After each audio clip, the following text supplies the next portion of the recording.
Assalamualaikum warahmatullahi wabarakatuh.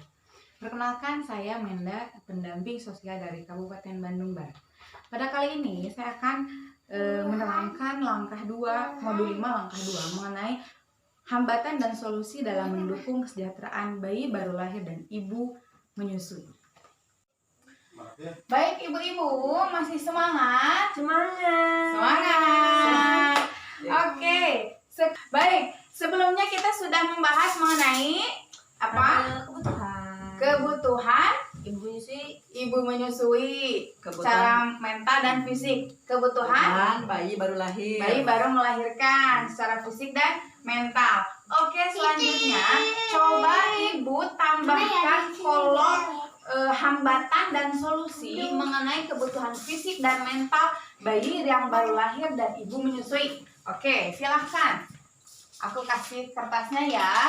Di situ silahkan ibu buat pokoknya. Nah, ibu buat tabel mengenai hambatan dan solusi secara fisik dan mental ibu menyusui dan ibu anak bayi baru lahir.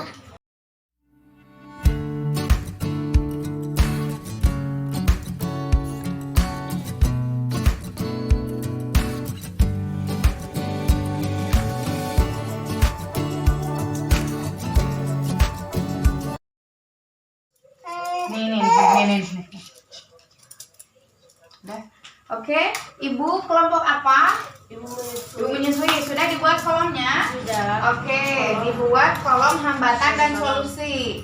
Ibu yang satu lagi kelompok apa? Baru kebutuhan bayi baru lahir. Bayi baru lahir. Sudah dibuat kolomnya? Sudah. Oke, kebutuhan fisik dan kebutuhan mental, bagaimana hambatan dan solusinya. Nah, sekarang silahkan ibu menuliskan kebutuhan fisik dan kebutuhan mental apa saja yang menjadi hambatan dan bagaimana solusinya menurut ibu. Ibu silakan tuliskan hambatan apa saja yang menjadi hambatan ibu ketika ibu menyusui, ya. Terus solusi apa yang ibu lakukan ketika ibu mendapatkan hambatan atau menemukan hambatan itu. Ya, silakan dituliskan di kolom yang sudah ibu buat. Silahkan tulis kebutuhan mental atau kebutuhan fisik apa yang ibu butuhkan dengan hambatannya. Ibu misal ibu yang baru lahir ya, ibu yang baru lahir. Ya. Hambatan ibu ketika setelah lahir itu kadang mengalami baby blues. Tahu ibu baby blues? Baby blues itu stres pasca melahirkan. Nah, itu sebuah hambatan ketika ibu mau mengalirkan ASI atau memberikan ASI kepada anak, itu salah satu hambatan secara mental. Nah, hambatannya itu solusi yang akan ibu berikan ketika ibu dalam kondisi seperti itu apa? Hambatannya teh hiji. Yo, hambatannya apa? Solusinya apa? Nanti kita diskusikan satu persatu. Ibu pun nanti mempresentasikan apa saja hambatan dan solusinya.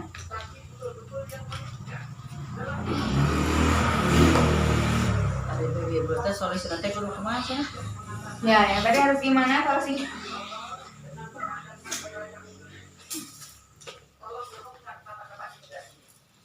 Solusi nanti kudu kumaha tuh lulusnya. Untuk ibu menyusui, kebutuhan fisiknya, hambatan, dan solusi. Yang pertama itu ada payudara menjadi keras, kemudian payudaranya menjadi lecet, seputingnya kemudian meriang. Solusinya saya itu 1 melakukan pumping, 2 diolesi krim, dan 3 makan obat. Kalau di pumping itu lumayan ya, agar tidak membengkak ketika si bayinya bobo. Sedangkan kita tidak menyusui, itu otomatis nanti payudaranya bakal bengkak. Itu saya lakukan dengan pumping. Kemudian kebutuhan mentalnya, itu yang menyusui benar-benar stres banget karena nggak mau nyusuin anaknya, takut payudaranya kendor. Solusinya itu dibimbing oleh keluarga dan jangan dijudge oleh keluarga. Sudah ya, Bu? Yeay, tepuk tangan untuk ibu kelompok ibu menyusui. Oke, keren banget ya, Bu. Sip. Nah, selanjutnya kelompok yang kedua, kelompok bayi baru lahir. Coba Ibu silakan presentasikan apa yang telah Ibu diskusikan tadi sama kelompoknya. Kalau kalau anak baru lahir ya, kalau anak baru lahir kan biasanya dia tuh nggak mau kedinginan, harus dibungkus, harus dibedong, harus hangat badannya, harus pakai kayu putih lah segala macam biar fisiknya anget. Terus yang bayi baru lahir itu harus ibunya tuh harus siap ngasih ASI. Harus siap ngasih ASI ya, harus ngasih siap ASI biar itu neneknya nggak mengeras, itu harus rutin dikasih ASI-nya gitu kalau baru lahir ya. Terus Itu secara fisik, secara mentalnya, kebutuhan mental yang dibutuhkan oleh bayi baru lahir apa, Bu? Yang baru lahir jangan supaya baby itu jangan banyak nangis lah. Jangan banyak nangis ya. Berarti dikasih sayang dikasih sayang, iya. Dipeluk. Oke, dipeluk. Dikasih Ya, ASI sedini mungkin. Iya. Ada istilahnya IMD, inisiasi menyusui dini. Nah, itu adalah salah satu solusi bagi bayi baru lahir. Betul, karena itu menjadi hak bayi baru lahir untuk mendapatkan IMD. Oke, tepuk tangan untuk semuanya. Yeay, semuanya keren ya.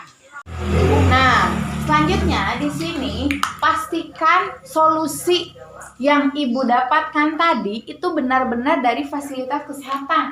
Contoh, Ibu yang menyusui dan Ibu yang baru lahir, Ibu punya KMS?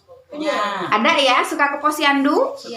Suka cek kehamilan ke posyandu atau ke puskesmas? Ya. Nah, silahkan cek, itu bisa ada di KMS, ada solusi-solusi ketika bayi seperti ini harus bagaimana, ketika bayi baru lahir harus diperlakukan seperti apa. Nah, itu ada semuanya di situ. Kalau tidak bisa Ibu menganalisanya di KMS, Ibu bisa konsultasikan dengan bidan terdekat ya. Ketika posyandu, Ibu bisa ngobrol dengan ibu bidannya, atau tidak dengan ibu bidan ada yang namanya kader. Ada kader BKB, ada kader posyandu. Nah, itu kita bisa ngobrol minimal dengan para kader yang terdekat. Nah, fasilitas-fasilitas kesehatan yang ada di sekitar kita seperti posyandu, puskesmas, nah itu bisa kita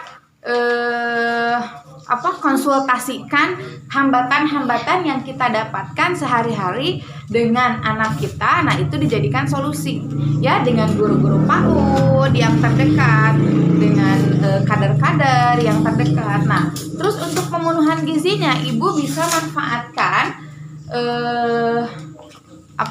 BPNT atau bantuan-bantuan sosial yang sudah tersalur oleh pemerintah. Yang kemarin PKH-nya sudah cair, itu bisa dibelanjakan ke makanan-makanan bergizi yang ada di sekitar kita. Terus BPNT yang sudah ada, nah itu bisa dimanfaatkan untuk pemenuhan gizi ibu menyusui ataupun bayi baru lahir dengan dikasih inisiasi menyusui dini dan ibunya pemenuhan gizinya seimbang. Nah, seperti itu ya. Oke, ibu-ibu, pertemuan kali ini Baik ibu-ibu, pertemuan kali ini dicukupkan sekian. Semoga hambatan dan solusi yang tadi ibu buat pada tabel yang kita sudah buat sama-sama dan sudah kita diskusikan bermanfaat dan bisa dilakukan oleh ibu-ibu di rumah masing-masing ya. Jangan lupa. Terima kasih ibu-ibu. Semoga kita bertemu kembali di pertemuan selanjutnya. Semoga kita sehat semua, anak-anak kita sehat, baik dan soleh. Terima kasih. Assalamualaikum warahmatullahi wabarakatuh. Waalaikumsalam warahmatullahi wabarakatuh.